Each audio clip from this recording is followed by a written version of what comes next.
नमो लोये सौहरिहन्ताणम् नमो लोये सौहृदानम् नमो लोये सौभागिर्यानम् नमो लोये सौज्यायानम् नमो लोये सौत्रिकावती सावनम् ओंकारमिन्दु संयुक्त नित्यं जयन्ति योगिनः कामदमोक्षदं चैव ओंकाराय नमो नमः मङ्गलं भगवान् मङ्गलं गौतमोऽग्नि मङ्गलं कुन्कुण्डार्यो विजेन्द्रमोसुमङ्गलं नमः सुमरिसाराय स्वानुभूत्या चकास्ते चित् स्वभावाय भवाय सर्वाः विभाव निराकार।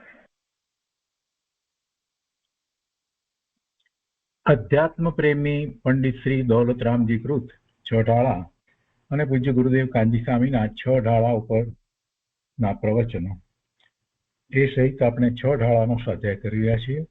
6 ઢાળાના સ્વાધ્યાયમાં અત્યારે આપણે ત્રીજી ઢાળની 13મી ગાથાનો સ્વાધ્યાય કરી રહ્યા છીએ.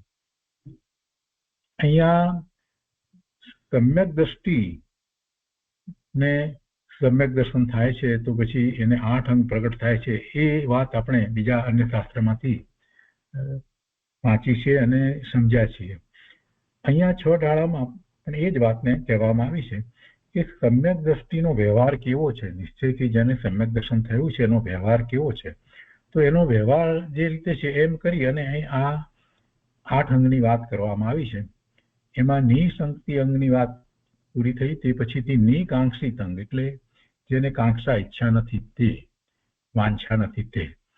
તો એના ઉપર પૂજ્ય ગુરુદેવ કાંજી સ્વામીએ જે વિસ્તાર કર્યો છે એનો કેટલોક ભાગ આપણે કર્યો છે. હવે આજે આગળ લઈએ છીએ. અહીંયા પાના નંબર 202 ઉપર પૂજ્ય ગુરુદેવ કાંજી સ્વામીના પ્રવચનો 6 ઢાળા ઉપરના પ્રવચનો એ પુસ્તકમાં પાના નંબર 202 ઉપર અહીંયા બીજો પેરેગ્રાફ છે તે આપણે લઈએ છીએ. ફરીથી વાંચનમાં લઈએ છીએ. અંતરના અનુભવમાં પોતાના ચૈતન્ય પરમ દેવને સેવનાર ધર્મી જાણે છે કે મારો આ ચૈતન્ય ચિંતામણી આત્મા જ મને પરમ સુખ દેનાર છે. જેને આત્માનો અનુભવ થયો છે એવો સમ્યક દ્રષ્ટિ તો જાણે છે કે ચૈતન્ય ચિંતામણી આત્મા જ મને પરમ સુખ દેનાર છે. એના સિવાય હું બીજા કોને વાંચું, એના સિવાય હું બીજા કોની ઈચ્છા કરું. અરે સ્વર્ગનો દેવ આવે તોય મારે એની પાસેથી શું લેવું છે, શું લેવું છે, અને એ આપે શું? અને કદાચ એવા સંયોગો હોય તો એમાં દેવના નિમિત્તે કઈ સામગ્રી મળે તો તેથી શું છે? એ બાહ્ય સામગ્રીમાં જેટલો રાગ છે, रुचि છે એ પ્રમાણે એમાં સુખની બુદ્ધિ હોય, એથી બીજી વિશેષ કાંઈ હોતું નથી. વાસ્તવિક સાચું સુખ તો પોતાના આત્મામાંથી સમ્યક દ્રષ્ટિ જ્ઞાનીને પ્રાપ્ત થાય છે. એટલે એને સ્વર્ગનો દેવ આવે અને કે માગ તારે શું જોઈએ છે તો એ શું માગવાનું? અજ્ઞાનીને તો સ્વર્ગનો દેવ આવવાની વાત સાંભળે ત્યાં ચમત્કાર લાગે છે અને તેમ થાય કે ઓહો સ્વર્ગના દેવ આવે તો હવે બધું માગી લઉં. અને તેના મહિમા આડે એ ધર્મને પણ ભૂલી જાય છે. ધર્મ તો પોતાના સ્વરૂપમાં એકાગ્રતા રૂપ ધર્મ છે ને, એને ભૂલી જાય. કેમ કે એને પોતાને સ્વર્ગ આદિના ભોગની વાંછા છે, ઈચ્છા પડી છે ને અંદર, એટલે સ્વર્ગ આદિના ભોગની એને વાંછા છે. ગુરુદેવ કહે છે કરે મૂર્ખ લોકો તો ભોગની વાંછાથી સર્પ, વાંદરા, ગાય વગેરે તિર્યંચ પ્રાણીઓને પણ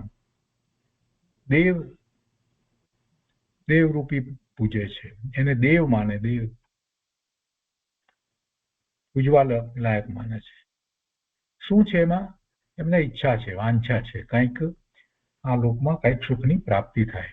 એટલે ગમે તેને કોઈ કહે તો એ નાગદેવની પૂજા કરે ને કંઈક જાત જાતની પૂજાઓ બધા પ્રાણીઓની કરતા હોય છે.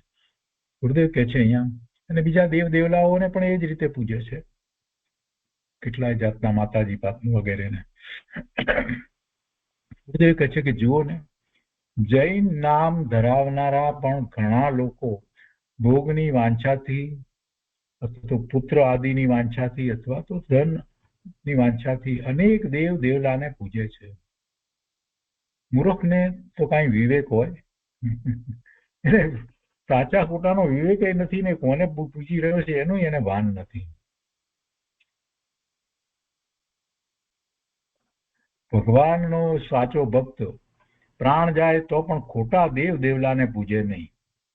વાંછાની તો વાત જ બાજુ પર મૂકી દો, પણ કે છે કે પ્રાણ જાય તો પણ ખોટા દેવ દેવલાને પૂજે નહીં, માને નહીં. કોઈ કહે માંગલિક સાંભળશું તો પૈસા મળશે. બુદ્ધે કહે છે કે પણ ભાઈ, જૈનોનું માંગલિક એવું ન હોય. જૈનોનું માંગલિક તો મોક્ષ આપે એવું હોય છે.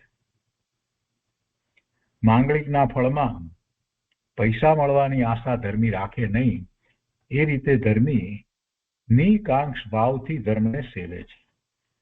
અહીંયા સુધી આપણે સ્વાધ્યાય કર્યો છે.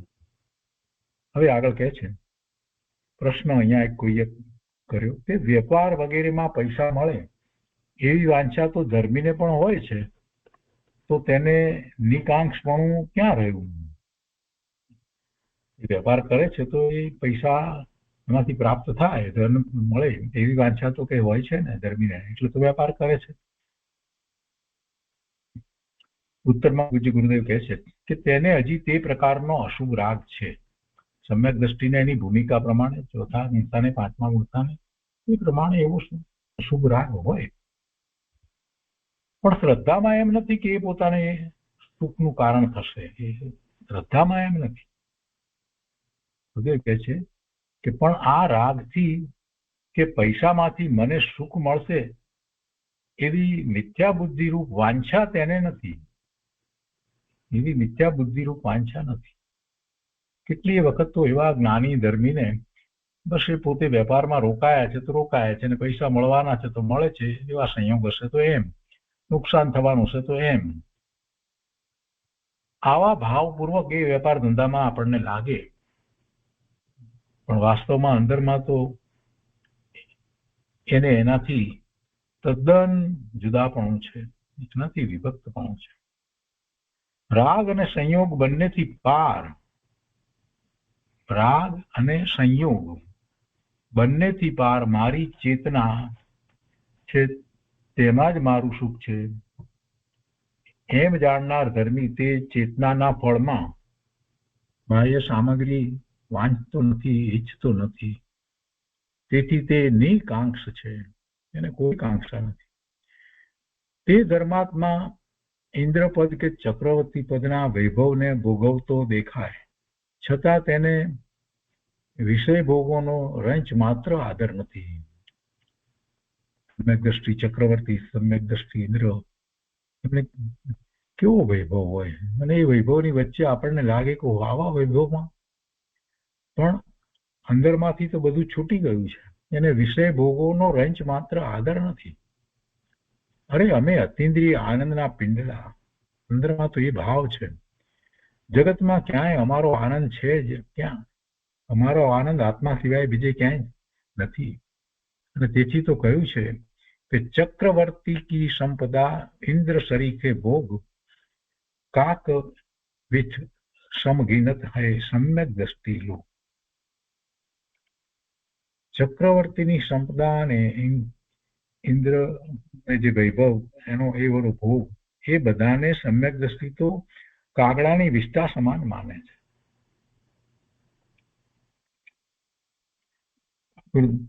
આ ઇન્દોરના ઉકમીચંદજી શેઠ નામની મંદિરમાં પણ આ દોરો છે, કૌંસમાં મૂકી છે, એટલે ઘણી જગ્યાએ હશે, લખેલું હશે.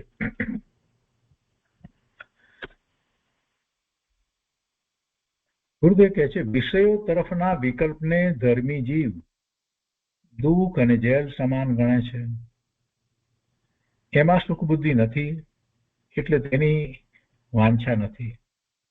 ઉત્તમ વસ્તુ ખાતા પીતા દેખાય, સ્ત્રી પુત્ર આદિ વચ્ચે દેખાય, તેથી કરીને ધર્મી તેમાં સુખ માનતા હશે? ના, એમ બિલકુલ નથી. કુટુંબમાં રહ્યા હોય, બધાની સાથે હોય, બધું લાગે, પણ છતાંય એ એનાથી ભિન્ન પડી ગયા છે. એમાં એ સુખ માનતા હશે? તો કે છે કે ના, એમ બિલકુલ નથી. આનંદ સ્વરૂપ મારો આત્મા જ છે, પરમાં સુખ જરાય નથી. એવા નિસંગ ભાનમાં વર્તતા ધર્માત્મા દેવલોકના સુખને ઈચ્છતા નથી, વાંચતા નથી. એમાં સુખ છે જ નહીં, પછી વાંછાશે નહીં. દેવલોકનું સુખ, દેવના સુખ સંયોગ છે. બાહ્યમાં એવી સામગ્રી વગેરે છે, એવું શરીર છે, બધું સંયોગ છે.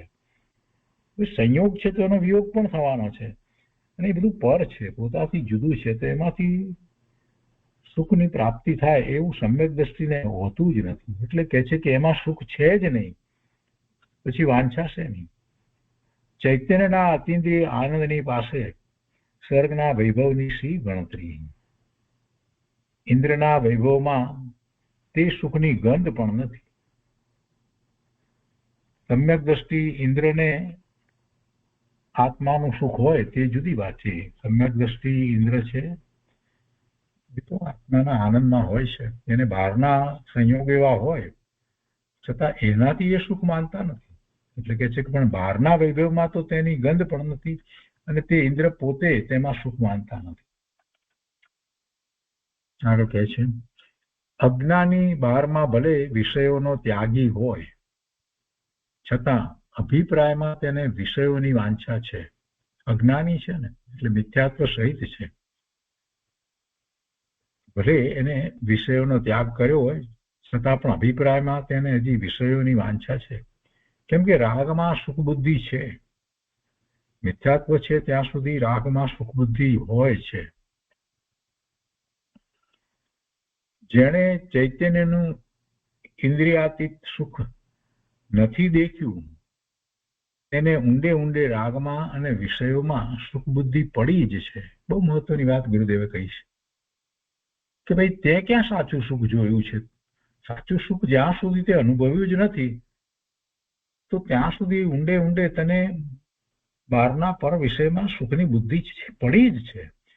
જ્યારે ચૈતન્યનું સુખ અતિન્દ્રિય આનંદની અનુભૂતિ થાય ત્યાર પછીથી જ એને ખબર પડે કે આ સુખ તો અહીંયા છે.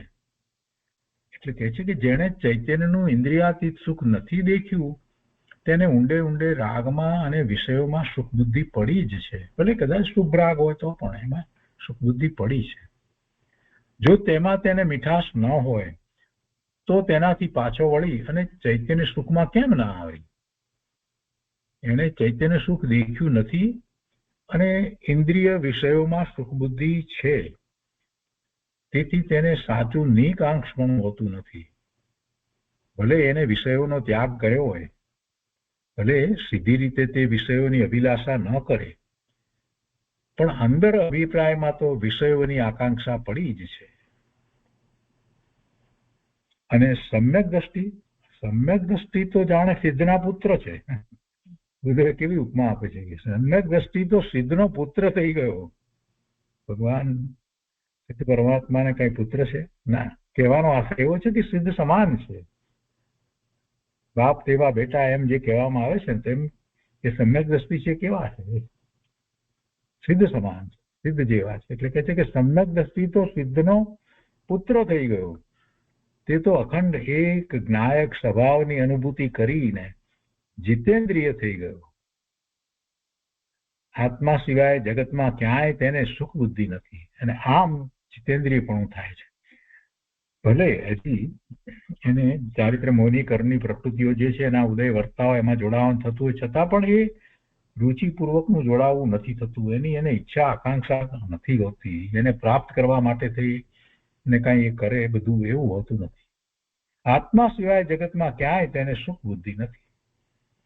5 ઇન્દ્રિય સંબંધી વિષયોની વૃત્તિ આવે તેથી તેમાં તે સુખ માનતા હશે એમ બિલકુલ નથી. એમ બિલકુલ નથી. અંદરના અનાકૂળ આનંદની જ ભાવના છે.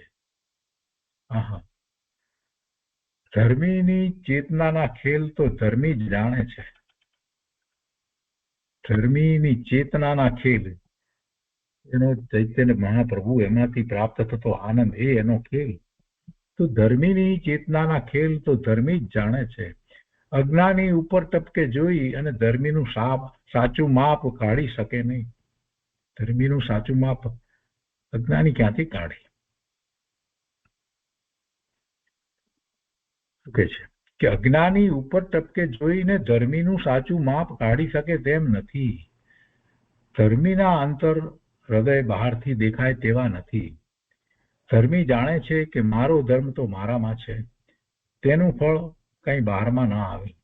બહારના પુણ્ય ફળ તે તો કમોદના ઉપરના ફૂતરા જેવા છે.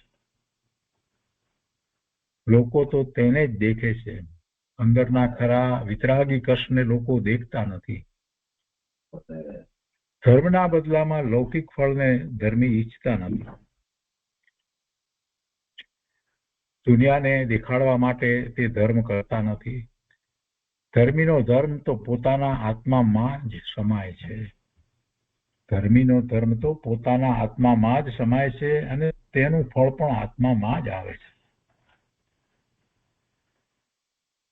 કોઈ દેવ આવીને સેવા કરે તો ધર્મી તેનાથી લલચાય નહીં, અને કોઈ દેવ આવીને ત્રાસ આપે, પૈસા વગેરે ઉપાડી જાય તો તેનાથી ડરીને ધર્મી પોતાનો ધર્મ છોડે નહીં. ધર્મ બુદ્ધિથી એવા કોઈ દેવને તે માનતા નથી. હું ધર્મ કરું તેથી સ્વર્ગનો કોઈ દેવ પ્રસન્ન થઈ અને મને લાભ કરી દેશે, એવી બુદ્ધિ ધર્મીને હોતી નથી. કોઈ ચમત્કાર થઈ જાય, મારી ઉપર વાસ્કેપ પડે, આ થાય તે થાય, બધું એવી બુદ્ધિ ધર્મી સમ્યક દ્રષ્ટિને હોતી નથી. સર્વજ્ઞ વિતરાગ અરિહંત દેવ સિવાય બીજા કુદેવો પાસે ધર્મી કદી માથું ઝુકાવતા નથી. હું વિતરાગતાનો સાધક, તો વિતરાગ સિવાય બીજા દેવને માનું નહીં. ચૈતન્યના વિતરાગ સ્વભાવ સિવાય પુણ્યની પણ જ્યાં વાંછા નથી.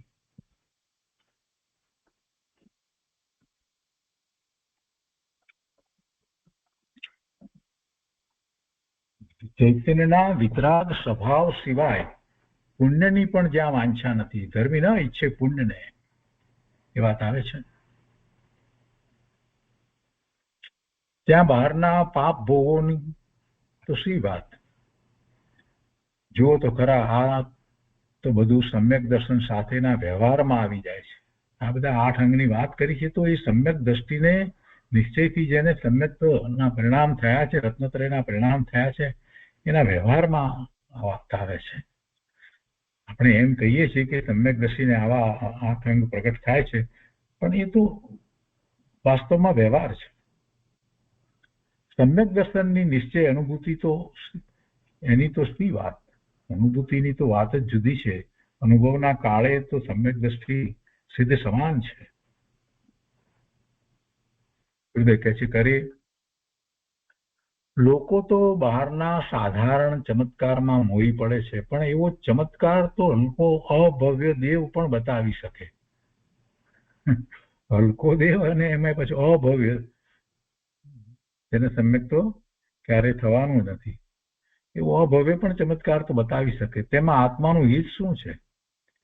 ધર્મી તો જાણે છે કે સર્વજ્ઞતા અને વિતરાગતા તે જ મારા ભગવાનનો ખરો ચમત્કાર છે. એ સિવાય બહારના બીજા કોઈ ચમત્કાર માટે તે ભગવાનને માને નહીં. ચમત્કારની ઈચ્છા કરે જ નહીં. ધર્મી સાચો મુમુક્ષુ કોઈ ચમત્કારની ઈચ્છા કરે જ નહીં કે આમ ચમત્કાર થાય ને આમ કંઈક થઈ જાય, એવી કોઈ ઈચ્છા કરતો જ નથી. સાચો મુમુક્ષુ પોતાને શારીરિક ઉપાધિ હોય અથવા તો કોઈ પણ પ્રકારે કે પૈસા વગેરે સંબંધીની ઉપાધિ હોય, એવું હોય તો પણ ક્યારે એ ધર્મ દ્વારા પોતાને કંઈક પ્રાપ્ત થઈ જાય, અથવા તો હું આટલો ધર્મ કરું છું તો એવો કોઈ દેવ આવીને મને મદદ કરે, એવી એના અંદરમાં ઈચ્છા થાય જ નહીં.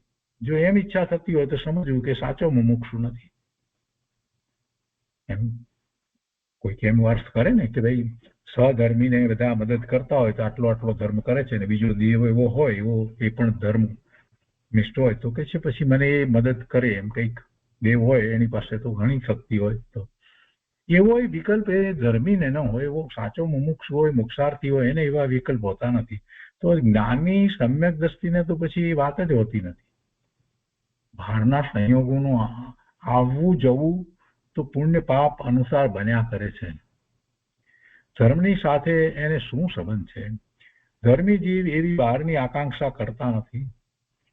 જ્યાં રાગથી ભિન્ન આત્માના આનંદને પોતામાં દેખ્યો અનુભવ્યો, ત્યાં ભવ સુખની વાંછા ક્યાંથી રહે? ન જ રહે. ભવ કહેતા સંસારની ચારે ગતિ આવી ગઈ, સ્વર્ગ પણ એમાં આવી ગયો. એટલે દેવગતિના સુખને ધર્મી વાંચે નહીં. મારી દેવગતિ થાય એવું ધર્મી ઈચ્છતા નથી, વાંચતા નથી, વાંચા કરતા જ નથી. ધર્મી શેની વાંચા કરે? સ્વરૂપમાંથી જે પ્રાપ્ત થઈ રહ્યું છે તો સ્વરૂપમાં રહેવા સિવાય બીજો કોઈ એને વિકલ્પ હોતો નથી. પોતાના સ્વરૂપમાં વિશેષ ને વિશેષ એકાગ્રતા અને સ્થિરતા, એમાં તો કઈ વાંછા જેવું છે નહીં, ઈચ્છા છે નહીં. પોતાનું સ્વરૂપ છે તો પોતાના સ્વરૂપમાં જવું એ તો સહજ છે. એટલે ધર્મીને કોઈ એવી વાંછા હોતી નથી. આવું સમ્યક દ્રષ્ટિનું નિકાંક્ષા અંગ છે. આ રીતે સમ્યક દ્રષ્ટિના 8 અંગોમાંથી આ બીજો ગુણ કયો. અને આ નિકાંક્ષા અંગના પાલનમાં સતી અનંતમતીનું ઉદાહરણ પ્રસિદ્ધ છે. તે સમ્યક કથા વગેરેમાંથી જાણી લેવું.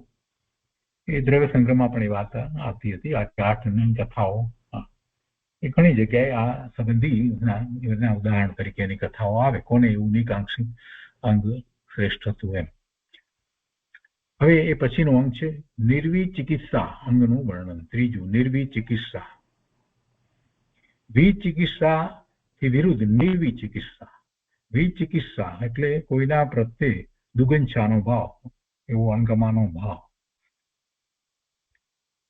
તો એ ન હોય એવું, કોઈના પ્રત્યે એને દુગંછાનો ભાવ ન હોય, ઘૃણાનો ભાવ ન હોય. અહીંયા એને સમજાવતા ગુરુદેવ કહે છે નિર્વિચિકિત્સા અંગ. જેણે આત્મા અને શરીરને ભિન્ન જાણ્યા છે એવા સમ્યક દ્રષ્ટિ જીવ શરીરમાં અશુચિ દેખીને આત્માના ધર્મ પ્રત્યે ગ્લાનિ કરતા નથી. એટલે શું? એટલે કે કોઈ મુનિ વગેરે ધર્માત્માનું શરીર મલિન કે રોગવાળું દેખી અને તેમના પ્રત્યે ઘૃણા, દુગંછા, ગ્લાનિ એવું એ કરતા નથી. એના પ્રત્યે થતું જ નથી. સાચા ધર્મી સમ્યક દ્રષ્ટિને એમ થતું જ નથી. શરીર તો શરીર છે, અને શરીર આમ પણ જોવા જઈએ તો છે શું? પૂતગળ પરમાણુનો સ્કંદ, અને પરમાણુમાં સ્પર્શ, રસ, ગંધ, વર્ણ વગેરે ગુણો રહ્યા છે. તો એમાં દુર્ગંધ પણ હોય, ગંધ તો બંને પ્રકારની હોય, બધું જ હોય. શું ન હોય? શરીરમાં તો રોગ છે, રૂવાડે રોગ છે. પ્રગટતા બધા રોગની ન હોય, પણ કોઈક રોગની પ્રગટતા હોય, કોઈકની ન હોય, અંદરમાં રોગ પડ્યા હોય. તો કે છે કે ધર્માત્માનું, મુનિ વગેરે ધર્માત્માનું શરીર મલિન કે રોગવાળું દેખીને તેમના પ્રત્યે ઘૃણા, દુગંછા, જ્ઞાની સમ્યક દ્રષ્ટિને થતી નથી. પણ શરીર મેલું હોવા છતાં અંદરમાં આત્મા તો ચૈતન્ય ધર્મોથી શોભી રહ્યો છે, તેને બહુમાન આવે છે. અને આવા મેલા કોઢિયા શરીર વાળાને તે કઈ ધર્મ હોય એમ ધર્મ પ્રત્યે દુગંછાનો ભાવ થતો નથી, કે ધર્મી પ્રત્યે પણ દુગંછાનો ભાવ થતો નથી. એવું સમ્યક દ્રષ્ટિનું નિર્વિચિકિત્સા અંગ છે. સર્વજ્ઞના દેહમાં તો અશુચિ હોતી જ નથી. સર્વજ્ઞ પરમાત્માનું તો શરીર, જે તીર્થંકર જે છે એનું તો જન્મથી જ પરમ ઔદારિક શરીર છે. અને બીજા જે કેવળી છે, જે કેવળ જ્ઞાન પ્રગટ કરે છે, એનું શરીર પણ પછી પરમ ઔદારિક શરીર થઈ જાય છે. એટલે અશુચિ હોતી જ નથી. એમને કવર આહાર પણ હોતો નથી. સર્વજ્ઞના દેહમાં તો અશુચિ હોતી જ નથી, તેમજ તેમને રોગ આદિ પણ હોતા નથી. પણ સાધક ધર્માત્મા, મુનિ વગેરેને તો દેહમાં મલિનતા કે રોગ આદિ પણ હોય. પણ કોઈ વાર શરીરમાં કોઢ થાય, શરીર ગંધાઈ જાય, તો તેને દેખીને ધર્મી વિચારે છે કે હો, આ આત્મા તો અંદર સમ્યક દર્શન આદિ અપૂર્વ રત્નોથી શોભી રહ્યો છે. દેહ પ્રત્યે એમને કાંઈ મમત્વ બુદ્ધિ નથી. રોગાદિ તો દેહમાં થાય છે, અને દેહ તો સ્વભાવથી જ અશુચિ છે. દેહ તો સ્વભાવથી જ અશુચિ છે. ગુરુદેવે ઘણી વાર પ્રવચનમાં એમ કહ્યું છે કે દુનિયામાં ઘણા સંચા એટલે મશીન કે જોયા, પણ એ સંચામાં એક સંચો આ એવો છે કે જેમાં તમે સારી વસ્તુ નાખો અને એમાંથી જે બહાર નીકળે એ દુર્ગંધ મારતો નકામો પદાર્થ બહાર નીકળે. સામાન્ય રીતે કોઈ પણ મશીનમાં આપણે જે નાખીએ કાચો માલ અને પછી બહાર નીકળે એ પાકો માલ જે નીકળે એ સારો સરસ હોય. આ એક મશીન શરીર એવું છે કે જેમાં તમે ઉપરથી ગમે તેટલું સારું નાખો પણ જે નીકળે એ તો દુર્ગંધ મારતું નીકળે. અરે એ નાખો અને ચાવીને અંદર ઉતારી જાઓ ને 1 મિનિટ પછી ઉલટી કરે તોય જોવી નથી ગમતી, એ જ પોતે જ ખાધેલા પદાર્થની. આ એવો સંચો છે. ગુરુદેવ એને સંચો કે એવો આ દેહ છે. દેહ પ્રત્યે એમને કાંઈ મમત્વ બુદ્ધિ નથી. આ આત્મા તો અંદર સમ્યક દર્શન આદિ અપૂર્વ રત્નોથી શોભી રહ્યો છે એમ એ વિચારે છે, અને દેહ પ્રત્યે એમને કાંઈ મમત્વ બુદ્ધિ નથી. એમને એટલે પેલા મુનિની વાત છે કે જે ધર્માત્મા મુનિ છે એના પ્રત્યે સમ્યક દ્રષ્ટિ કઈ દ્રષ્ટિથી જુએ છે એની વાત છે. રોગ આદિ તો દેહમાં થાય છે અને દેહ તો સ્વભાવથી જ અશુચિ છે. આમ દેહ અને આત્માના ભિન્ન ભિન્ન ધર્મો વિચારીને ધર્મી જીવ, સમ્યક દ્રષ્ટિ જીવ દેહની મલિનતા વગેરે દેખીને પણ ધર્માત્મા પ્રત્યે જ્ઞાની કરતો નથી. કોઈના પ્રત્યે જ્ઞાની કરતો, ધર્માત્મા પ્રત્યે જ્ઞાની કરતો નથી. પોતાના શરીરમાં પણ રોગ આદિ મલિનતા થાય તો તેથી પોતાના ધર્મોથી તે ડરતો નથી કે ધર્મમાં શંકા કરતો નથી. ઘણાને શંકા થઈ જાય, ખરે હું આટલો ધર્મ કરું ને મને આવો રોગ, એમ આવો અસાધ્ય રોગ થયો, એમ ઘણાને કહે. પણ સમ્યક દ્રષ્ટિને એમ ન થાય. મુનિઓ તો દેહ પ્રત્યે અત્યંત ઉદાસીન હોય છે. અહીંયા કહે છે કે મુનિઓને દેહ પ્રત્યે જરાય રાગ નથી, ઉદાસીનતા છે અને પોતાથી ભિન્ન માને છે. એટલે અહીંયા મુનિઓ તો દેહ પ્રત્યે અનંત ઉદાસ છે અથવા તો અત્યંત ઉદાસ છે. સ્નાન આદિ તેઓ કરતા નથી. આપણે 28 મૂળ ગુણ સહિતની જે વાત લઈએ છીએ એમાં અસ્નાન, અદંત ધોવન, ભૂમિશયન વગેરે આવે છે ને, તો સ્નાન આદિ તેઓ કરતા નથી. દેહની શોભાનું કે દેહના શણગારનું તેમને લક્ષ્ય નથી. તેઓ તો સ્વાનુભવરૂપી સ્નાન વડે આત્માને શોભાવનારા છે. રત્નત્રય તેમનો શણગાર છે. આવા મુનિઓને દેખતા રત્નત્રય ધર્મના બહુમાનથી તેમના ચરણોમાં શિર નમી પડે છે.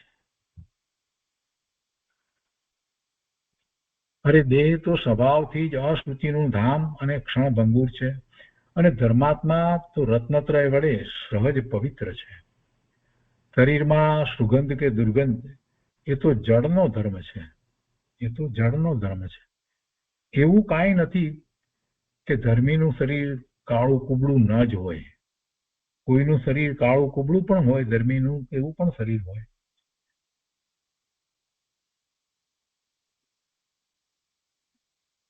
જે આ ભાવમાં કેવળ જ્ઞાન પ્રગટ કરી અને મુક્તિ પામવાના છે એવા જે ચરમ શરીર એટલે છેલ્લું શરીર જેને હોય છે, તો એ શરીર ખોડ ખાપણ વાળું નથી હોતું.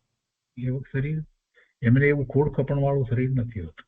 અહીંયા તો સામાન્ય ધર્મીની અપેક્ષાથી વાત લીધી છે એટલે લીધું છે કે કુબડું એટલે ખોડ ખાપણ વાળું, અને કાળું એ તો ઠીક છે, શ્યામ છે. તો કોઈનું શરીર કાળું કુબડું પણ હોય, અવાજ પણ ચોખ્ખો ન નીકળતો હોય, તેથી શું અંદર તો દેહથી ભિન્ન જ્ઞાન શરીરપણે ધર્માત્મા પોતાને અનુભવે છે. સમંતભદ્ર સ્વામી રત્નકરંડ શ્રાવકાચાર્યની સમંતભદ્ર નામી રચિત રત્નકરંડ શ્રાવકાચાર્યની 28મી ગાથામાં કહે છે કે સમ્યક દર્શન સંપન્નમ અપી માત અંગ દેહજમ દેવાદેવમ વિદુર્ભસ્મ ગુઢા અંગરાંતરૌજસમ.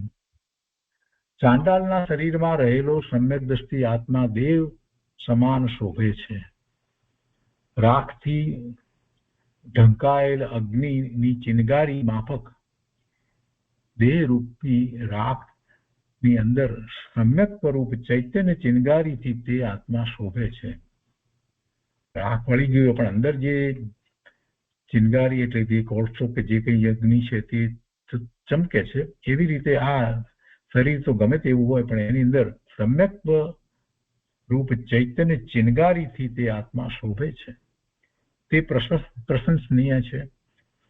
આ રીતે આત્માના સમ્યક ધર્મને ઓળખનાર જીવ શરીર આદિની અશુચિ દેખીને પણ ધર્માત્મા પ્રત્યે ઘૃણા તિરસ્કાર કરતો નથી, પણ તેના પવિત્ર ધર્મ પ્રત્યે પ્રેમ અને આદર કરે છે. તેને નિર્વિચિકિત્સા અંગ છે. આ નિર્વિચિકિત્સા અંગ માટે ઉદયન રાજાનું દ્રષ્ટાંત શાસ્ત્રમાં પ્રસિદ્ધ છે. તો તે સમ્યક કથા વગેરેમાં જોઈ જવું. કોઈ ધર્મીને પુણ્ય ઓછા હોય તેથી શું? પુણ્ય ઓછા હોય પણ સમ્યક દ્રષ્ટિ હોય. પુણ્ય તો પૂર્વે જે શુભભાવ કર્યા હતા એ પ્રમાણે પુણ્યના બંધ પડ્યા હતા અને એ ઉદયમાં આવ્યો.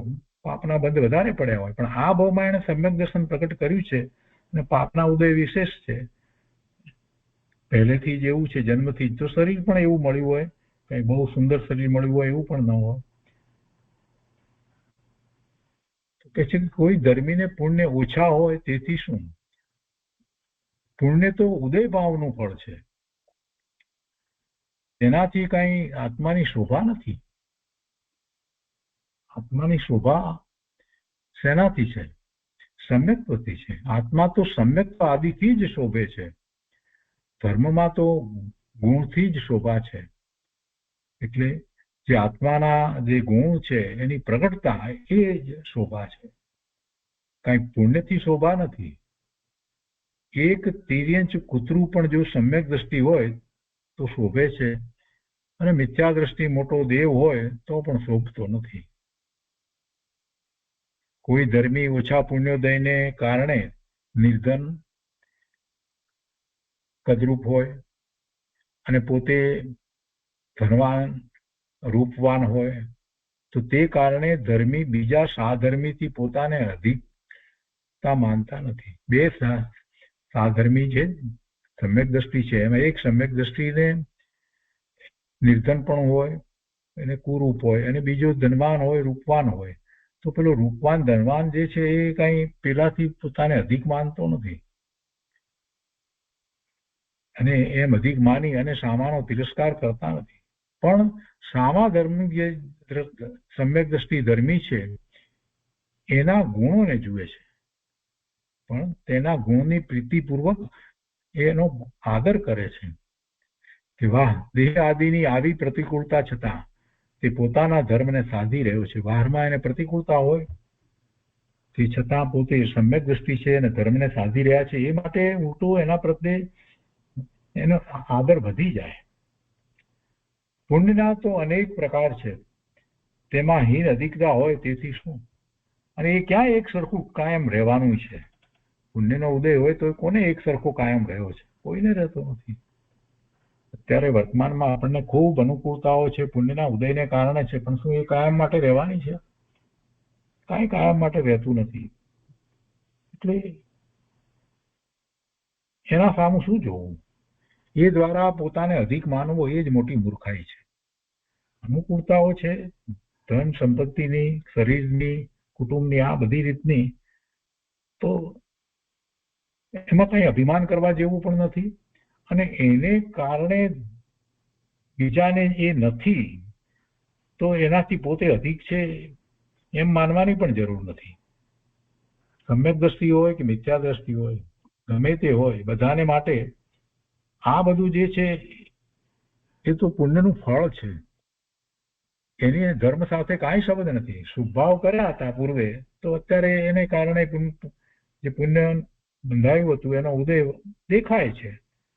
એનો ઉદય દેખાય છે. આ ભાવમાં તો એને કાંઈ કરી ન હોય, પાપ કરતો હોય. ઘણી વખત આવા પ્રશ્નો જેને બહુ અભ્યાસ ન હોય એને થતા હોય છે. ખરે કે આ લોકો અહીંયા આટલું આટલું પાપ કરે છે આ પ્રમાણે તોય જો ને કેટલા સુખી છે. એમ અમેરિકામાં અહીંયા બધા કેટલા સુખી છે, એટલા પાપ કરે છે, આટલા ફિશિંગ કરે છે, આ નોનવેજ ખાય છે, આ તે બધું પાપ સિવાય બીજું કાંઈ નથી. છતાં જુઓ તો ખરા ને કેટલી બધી સંપત્તિ, આ તે કેટલું સુખ છે. અને આપણે ત્યાં લોકો ઇન્ડિયામાં બિચારા ખૂબ ધર્મ કરે છે તો પણ આમ માંડ માંડ ખાવા ભેગા થાય છે. એવા જ હોય છે. જૈનોની અંદર પણ એવા હોય છે કે સામાન્ય જીવન જીવતા હોય, બહુ મહેનત કરતા હોય, પણ ધર્મને છોડતા નથી, એવા હોય છે.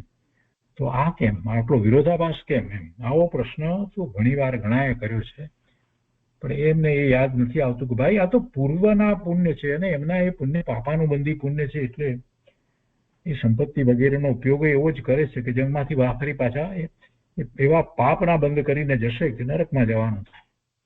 એટલે કોઈ એના બહારના સંયોગો જે છે એને જોઈ અને કાંઈ પણ બીજા વિકલ્પ કરવા નહીં, પરંતુ એના ગુણનો વિચાર કરવો. આ વાત ગુરુદેવે બહુ સરસ રીતે સમજાવી દીધી છે. પુણ્યના તો અનેક પ્રકાર છે, તેમાં હીન અધિકતા હોય તેથી શું, વધારે ઓછું હોય તો શું? અંદર ધર્મ ચીજ જુદી છે, ધર્મ એની સાથે કાંઈ સંબંધ રાખતો નથી. આ રીતે દેહ અને આત્માના ધર્મોનું ભિન્ન ભિન્નપણું જાણે તેને દેહ આદિની હીનતા દેખીને પણ ધર્માત્માના ગુણો પ્રત્યે અણગમાનો ભાવ થતો નથી, પણ ગુણનો પ્રેમ આવે છે. આવું સમ્યક્તનું ત્રીજું અંગ છે, નિર્વિચિકિત્સા અંગ કહ્યું. હવે ચોથું અંગ લઈએ, અમૂઢ દ્રષ્ટિ. અમૂઢ દ્રષ્ટિ, મૂંઢતા નહીં, અમૂઢ દ્રષ્ટિ અંગનું વર્ણન. મૂંઢતા આપણને થાય કે આપણે તો આટલું બધું ભણેલા છીએ, હોશિયાર છીએ, બધું સમજીએ છીએ, ભાષા પણ બરાબર આવડે છે, વ્યાકરણ પણ આવડે છે, બધું બરાબર છે, અને જેમ ગુરુદેવ કહે છે બધું સમજીએ છીએ. આપણને એમ લાગે આપણને તો અમૂંઢતા હોય જ નહીં, પણ મૂંઢતા કોને કહેવાય એ જરાક સમજવાની જરૂર છે. કોને મૂંઢતા કહીએ છીએ? આ માહિતી જ્ઞાન હોય ને સમજાઈ ગયું એટલે કઈ અમૂંઢ છીએ એમ અર્થ થતો નથી. અમૂંઢ દ્રષ્ટિ આખી વસ્તુ જુદી છે, એ અંદરની વાત છે. ગુરુદેવ અહીંયા સમજાવે છે કે આત્માના હિતનો સત્ય માર્ગ જેણે જાણ્યો છે એવો ધર્મી જીવ સાચા ખોટાની પરીક્ષામાં જરાય મૂંઝાતો નથી. સાચા ખોટાની પરીક્ષામાં જરાય મૂંઝાતો નથી. એવા પ્રસંગો આવે, એવા સંયોગો આવે, એ વખતે શું સત્ય છે અને શું અસત્ય છે એમાં એને કાંઈ તકલીફ પડતી નથી, મૂંઝાતો નથી, અને એ સત્યના પંથે જ રહે છે. એ બહુમતી સાથે જવું એમ એ માનતો નથી, ગમે તે હોય તો પણ એને કાંઈ મૂંઝવણ નથી થતી. સાચા ધર્મી જીવને કાંઈ મૂંઝવણ થતી નથી. એટલે કે છે કે સાચા ખોટાની પરીક્ષામાં જરાય મૂંઝાતો નથી. સાચા દેવ ગુરુ ધર્મ અને ખોટા દેવ ગુરુ ધર્મ એને એ બરાબર ઓળખીને જે ખોટા છે એને ખોટા જ માને છે, સાચા છે એને સાચા માને છે. એટલે ખોટા માર્ગની એ પ્રશંસા પણ કરતો નથી. એ પ્રશંસાને કદાચ પહેલા કરતો હોય તો પણ એ છોડે છે, ખોટા માર્ગની પ્રશંસાને છોડે છે. અંતરમાં તો ખોટા માર્ગને દુઃખદાયક જાણીને છોડ્યા જ છે, અને મનથી, વચનથી અને કાયાથી પણ તે કુમાર્ગની પ્રશંસા કે અનુમોદના કરતો નથી. ભલે ને કરે જે હોય તે, આપણે શું એમ નહીં, એમાં કાંઈક અંશે અનુમોદના આવી જાય છે. ના, આપણે શું કરાય એ તરફ એમ રાખવું જોઈએ કે ખોટું કરે છે તો કઈ વાંધો નહીં, એનો ધર્મ છે, એની રીતે કરે છે, એવી રીતે નહીં રાખવું જોઈએ. ખોટો છે તો ખોટો છે, ભલે આપણે એની સાથે ઝઘડવા નથી બેસવું, પણ એમ કેમ માની લેવાય? આપણે કોઈની સાથે એવા અન્યમતી સાથે ખૂબ બીજી રીતે ધંધાને કારણે કે નોકરીને કારણે કે કોઈક રીતે સંબંધો હોય, એનો ધર્મ જુદો હોય સાવ, અને એ હિંસા રૂપે એમાં કરતો હોય, તો આપણે એમ કે ભાઈ અમારા મિત્ર છે તો ભલે એ જે કરે તે, ના, એમ ન હોય. આપણા અંતરમાં તો એ જ હોય કે ના, એ ધર્મ ખોટો છે. એ માણસ તરીકે બરાબર છે, ભગવાન આત્મા જ છે, પણ અત્યારે એ જેને માની રહ્યો છે ને જે ધર્મ કાર્ય કરી રહ્યો છે તો એ ખોટું છે. એ આત્મા તરીકે બરાબર છે, શુદ્ધ આત્મા છે. આપણે તો જીવ માત્રને સિદ્ધ સમાન, શુદ્ધ, પૂર્ણ, પવિત્ર જાણીએ છીએ દરેક આત્માને. એટલે એમાં તો તિર્યંચ પણ આવી જાય, કોઈ પણ જીવ છે તે. એટલે એ અપેક્ષાથી આખી વાત જુદી છે. પણ વર્તમાનમાં એ જેને ધર્મ તરીકે માને છે તો આપણો મિત્ર છે, બીજી બધી રીતે સારો છે, બધું બરાબર છે, તો કે ભલે ને એ જે કરે તે. ના, એમ ન હોય. એવું ભલે ને એમ ને એવી અનુમોદના ખોટી એના પાપરૂપી ધર્મ માર્ગની, જેને ધર્મ માને છે, જેમાં ખરેખર તો ધર્મ છે જ નહીં, પાપ છે, મિથ્યાત્વના પોષણ છે, તો એને આપણે ભલે બરાબર છે, એનો ધર્મ છે, એ કરે, આપણે આપણું કરીએ, એમ ન હોય. એવી માન્યતા આપણે કરવાની ન હોય. એ વાત અહીંયા કરી છે ગુરુદેવ કે અંતરમાં તો ખોટા માર્ગને દુઃખદાયક જાણીને પોતે તો છોડ્યા જ છે, અને મનથી, વચનથી કે કાયાથી પણ તે કુમાર્ગની પ્રશંસા કે અનુમોદના કરતો નથી. બહુ સ્પષ્ટ ગુરુદેવ અહીંયા કહ્યું છે. કુમાર્ગને ઘણા લોકો સેવતા હોય, મોટા રાજા મહારાજા સેવતા હોય, તો પણ ધર્મી મૂંઝાય નહીં કે એમાં કંઈક સાચું હશે એવો વિકલ્પ એને ઉઠવો ન જોઈએ. આવું અમૂંડ દ્રષ્ટિપણું એટલે કે મૂંડતા રહિતપણું ધર્મીને હોય છે. આ અમૂંડ દ્રષ્ટિની વાત છે. આખો અંતરંગ ભાવ જ સમ્યક દર્શન થયા પછીથી એવો થઈ જાય કે પછી એ મૂંઝાય નહીં. ના, આ ન હોય, આ જીનવાણી નથી, આ ધર્મ નથી, આમાં ક્યાંય ધર્મ નથી, એમ તરત જ એને ખ્યાલ આવે. ભલે ઘણા લોકો માનતા હોય, લાખો લોકો માનતા હોય, તેથી શું થઈ ગયું? ત્યાં જઈને બેસે નહીં ને કંઈ કરે પણ નહીં. એ બધી જગ્યાએ આપણે તો મથા ટેક દઈએ, બધે અમે તો બધું જ્યાં જઈએ ત્યાં માથું ટેકવી દઈએ. એમ ન હોય ભાઈ, એમ ન હોય. ગમે ત્યાં કોઈ અન્ય મતની અંદર એવા ઘણા ધર્મો જગતમાં ચાલી રહ્યા છે, યહૂદી ધર્મને, ખ્રિસ્તી ધર્મને, મુસલમાનના ધર્મને, બધા અનેક પ્રકારના છે. તો બધી જગ્યાએ માનીએ એમ કે શીખનો ધર્મ છે, આપણે બધી જગ્યાએ જઈએ, એમાં વાંધો નહીં આપણને. એમ ન હોય પ્રભુ, એવી વાત ન હોય. એ મૂંડતા છે, એમ ન હોય. સર્વધર્મ સમાન, આ મૂંડતા કહેવાય. આ બધી મૂંડતા કહેવાય. બહુ સ્પષ્ટ કહ્યું છે ગુરુદેવ. અહીંયા કહ્યું છે કે અંતરમાં તો ખોટા માર્ગને દુઃખદાયક જાણીને છોડ્યા જ છે, એ તો શ્રદ્ધા છે, પણ પાછું સાથે કહે છે કે એને મનથી, વચનથી કે કાયાથી પણ તે કુમાર્ગની પ્રશંસા કે અનુમોદના સમ્યક દ્રષ્ટિ ધર્મી કરતો નથી. આ મહત્વની વાત છે, નથી કરતો.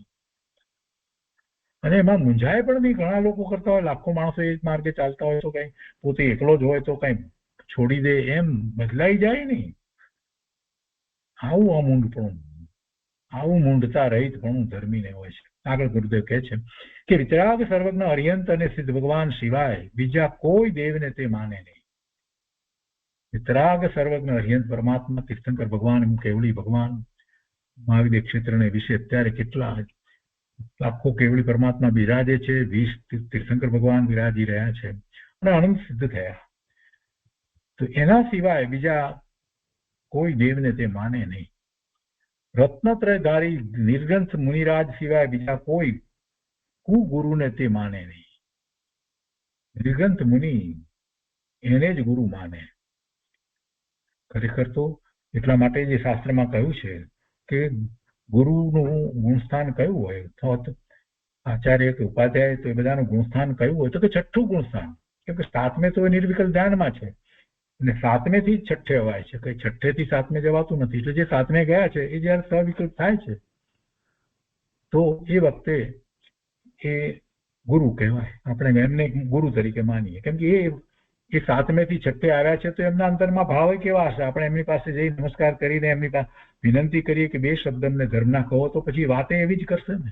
જે અંતરમાંથી બહાર આવ્યા છે એની વાત કરશે, ધંધાની વાત કરશે, તથા તો ચાલો કઈ શુભની વાત કરશે? ના, એ એવી જ વાત કરશે, આત્માના ધર્મની જ વાત કરે ને. પોતે 7મા 6ઠ્ઠા ગુણસ્થાનની ભૂમિકામાં હોય. જરાક 2 મિનિટ માટે આપણે વિચાર કરીએ કે એવા મહામુનિ બેઠા હોય અને આપણે સામે જઈને બેસીએ, અને એ પછી ધ્યાનમાંથી બહાર આવે અને આપણે 2 હાથ જોડીને વિનંતી કરીએ, તો એ શું વાત કરે? જરાક વિચાર કરીએ. જ્યાંથી એ બહાર આવે એની જ વાત કરે ને. અરે આપણે વ્યવહારમાં સામાન્ય રીતે જે કઈ વિષય ચાલતો હોય, આપણે જે વિષયમાં રહ્યા હોય એની જ વાત કરતા હોઈએ છીએ. બીજું શું હોય?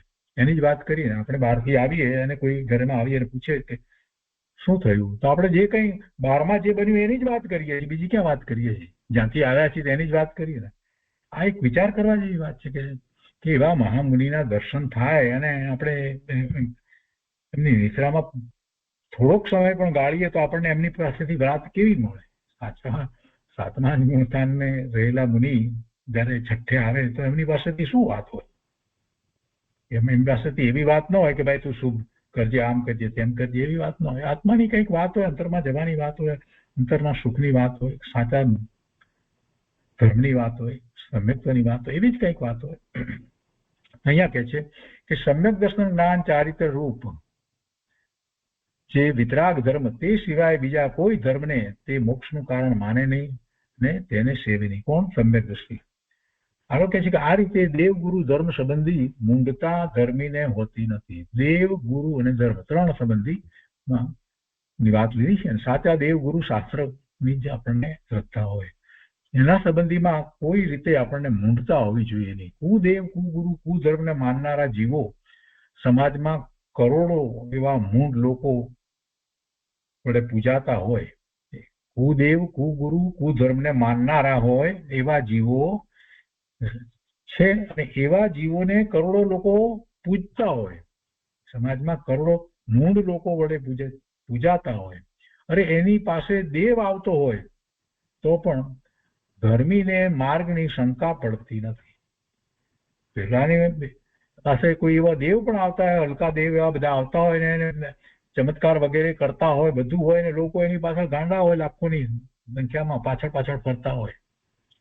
પેલું માનતો હોય કુદેવને, સાચા દેવને માનતો ન હોય, અને એને ચમત્કાર વગેરે દેખાડતો હોય તો છે. અત્યારે ભારતમાં એવા ઘણા છે, એવા કંઈક આમ કહી દે તમે જાઓ એટલે તમારું, ને કંઈક ને કોઈકને એમ હોય કે ભાઈ એને કોઈક મેલડી માતા કે ફલાણી માતા કે કોઈ દેવ એવો કોઈ કંઈક આવે છે અને એ બધું એની સહાય છે વગેરે વગેરે, અને એવા ચમત્કારો વગેરે બતાવે પેલા એની મદદથી. ખરેખર એ પેલાને કોઈ એવા દેવની એને સહાયથી એ ચમત્કાર વગેરે બતાવતો હોય તોય શું છે, અને એની પાછળ લાખો માણસો ફરતા હોય તોય શું છે? આ સમ્યક દ્રષ્ટિ છે તે મૂંઝાતો નથી. એ મૂંઝાતો નથી. એને પોતાના માર્ગમાં શંકા પડતી નથી. અનુભૂતિનો માર્ગ છે ને, અનુભવ કર્યા પછીથી એને કોઈ રીતે બીજા આવા જે પૂજાતા હોય કરોડો લોકો દ્વારા પણ હોય એ કુદેવ કુધર્મને માનનારા, તો આથી કરીને આ જીવ સમ્યક દ્રષ્ટિ જીવ એ જરાય મૂંઝાતો નથી. કરે હું એકલો આટલા બધા લોકો માને છે, આટલા ચમત્કાર બતાવે છે, આમ રહે છે, આમ એ રોગને દૂર કરી નાખે છે, આમ હાથ ફેરવીને આમ કરે, એવું કાંઈ એને થતું નથી. ધર્મીને માર્ગની શંકા પડતી નથી કે તત્વમાં તે મૂંઝાતો નથી. સાત તત્વ નવ પદાર્થની જે એની શ્રદ્ધા જે છે એમાં કાંઈ ફેર પડતો નથી. નિશ્ચય જે પોતાનું શુદ્ધ આત્મ સ્વરૂપ છે એની અનુભૂતિ થઈ છે એટલે હવે એમાં તો એ કાંઈ મૂંઝાતો નથી. અને વ્યવહારમાં એટલે કે દેવ ગુરુ શાસ્ત્ર તત્વ વગેરેના નિર્ણયમાં પણ તે મૂંઝાતો નથી. સુખનો માર્ગ એવો વિતરાગ જૈન માર્ગ અને દુઃખનો માર્ગ એવા કુમાર્ગો, તેમની અત્યંત ભિન્નતા ઓળખીને કુમાર્ગનું સેવન, પ્રશંસા કે અનુમોદના એ સર્વ પ્રકારે છોડે છે. અને આનું નામ જ આ અમૂંગ દ્રષ્ટિ છે. આ અમૂંગ દ્રષ્ટિ છે. કુમાર્ગને માનનારા જીવો ઘણા હોય અને સાચા માર્ગને જાણનારા જીવો તો થોડા જ હોય. પણ તેથી ધર્મી મૂંઝાય નહીં કે કયો માર્ગ સાચો છે. અરે હું એકલો હોઉં તો પણ મારા હિતનો જે માર્ગ મેં જાણ્યો છે, અનુભવપૂર્વક જાણ્યો છે, તે જ પરમ સત્ય છે. અને એવો હિત માર્ગ બતાવનારા વિતરાગી દેવ ગુરુ જ સત્ય છે. સ્વાનુભવથી મારું આત્મતત્વ મેં જાણી લીધું છે. સ્વાનુભવથી મારું આત્મતત્વ મેં જાણી લીધું છે. તેનાથી વિરુદ્ધ જે કોઈ માન્યતા હોય તે બધી ખોટી છે. આપણે તો એમ કહેતા હતા કે ભગવાનની વાણીમાં જે પરમ સત્ય, પરમ તત્વ, પરમ સત્ય જે પ્રકાશ્યું છે એનાથી વિરુદ્ધ જે છે તે બધી માન્યતા ખોટી છે. પણ એને અહીંયા ગુરુદેવે તો બહુ વધારે સ્પષ્ટ રીતે કહ્યું કે પોતાને સ્વાનુભવ થયો છે ને, એટલે હવે પોતાને સ્વાનુભવથી પોતાને આત્મતત્વ પોતે જાણ્યું છે, તો તેનાથી વિરુદ્ધ જે કોઈ માન્યતા હોય તે બધી ખોટી છે. ભગવાનની વાણીમાંથી આપણે જે વાત પકડી છે ત્યાં સુધી હજી આપણને અનુભૂતિ નથી, એટલે ભલે એનાથી વિરુદ્ધ જે છે તે બધું ખોટું છે એમ માનીએ, પણ હજી સમ્યક્ત્વ નથી. જ્યારે આપણને પોતાને અનુભૂતિ થાય ત્યાર પછીથી તો આખું બધું બદલાઈ જાય છે આખી. એટલે કે છે કે એના પછી જે શ્રદ્ધા જે થઈ એ બધી શ્રદ્ધા એવી હોય છે કે એ ડગે નહીં, એમાંથી ડગે નહીં, અને એ એનાથી વિરુદ્ધની કોઈ પણ માન્યતા હોય એ બધી એને સહજ રીતે જ એને ખોટી લાગે, વિપરીત લાગે, એટલે એને કોઈ શંકા પડતી નથી. એટલે આમ નિશંકપણે ધર્મી એ કુમાર્ગની માન્યતાને અસંખ્ય પ્રદેશથી વોસરાવી દીધી છે. એને છોડી દીધી છે. આ વસરાવાની વાત કરે છે ને ધર્મમાં, તો વસરાવવાનું તો શું છે? કુમાર્ગની મિથ્યાત્વને વસરાવવાનું છે, બીજું કાંઈ વસરાવવા જેવું છે જ નહીં. વસરાવવાની વાત બધી ધર્મમાં બહુ કરવામાં આવે, એની ક્રિયા કરવામાં આવે, બધું વસરાવી દો તમે, એટલે પછી તમને બધા પાપના બંધ ન પડે. એમ કે હવે તમારો સમય બહુ બાકી નથી રહ્યો તો બધું વસરાવી દો. પણ શું વસરાવવું છે? મિથ્યાત્વને વસરાવો ને ભાઈ, અહીંયા તો એ વાત કરે છે. બહુ સરસ વાત કરી છે કે નિશંકપણે ધર્મીએ કુમાર્ગની માન્યતાને અસંખ્ય પ્રદેશથી વસરાવી દીધી છે. તે શુદ્ધ દ્રષ્ટિવંત જીવ કોઈ ભયથી કે કોઈ પ્રકારની આશાથી કે કોઈ પ્રકારની સ્નેહથી કે લાગણીથી કે લોભથી કે કોઈ પણ રીતે કુદેવ આદિને પ્રણામ વિનય કરતો નથી અને માનતો નથી. અને પછી ગુરુદેવ છેલ્લે કહે છે કે રે જીવ, તને આવું મનુષ્યપણું મળ્યું, આવા સત્ય જૈન ધર્મનો યોગ મળ્યો, તો હવે આ અવસરમાં તારી વિવેક બુદ્ધિથી સાચા ખોટાની પરીક્ષા કરીને નિર્ણય કર. મૂંઢતાને છોડ. આત્માને પરમ હિતકાર એવા સર્વજ્ઞ ભગવાનના માર્ગનું સ્વરૂપ સમજીને તેનું સેવન કર. આ ગુરુદેવનો ઉપદેશ છે જુઓ. અને કુમાર્ગના સેવન રૂપ મૂંઢતાને છોડ. હરિયંત ભગવાનનો માર્ગ જેણે જાણ્યો તે જીવ જગતમાં ક્યાંય મૂંઝાય નહીં. ભગવાનના માર્ગને નિશંકપણે સેવતો થકો તે મોક્ષને સાધે. આવું સમ્યક દ્રષ્ટિનું અમૂંડ દ્રષ્ટિત્વ અંગ છે. આવું અમૂંડ દ્રષ્ટિત્વ અંગ છે. પછી તો અમૂંડ દ્રષ્ટિ અંગના પાલનમાં રેવતી રાણીનું ઉદાહરણ શાસ્ત્રમાં પ્રસિદ્ધ છે, અને એ પછી વાંચી લો બીજેથી. તો આ રીતે સમ્યક્ત્વના ચોથા અંગનું વર્ણન પૂરું થયું. હવે આજનો સ્વાધ્યાય અહીંયા સુધી રાખીએ છીએ, અને આવતા સ્વાધ્યાયમાં આપણે પાંચમા અંગથી આગળ લઈશું.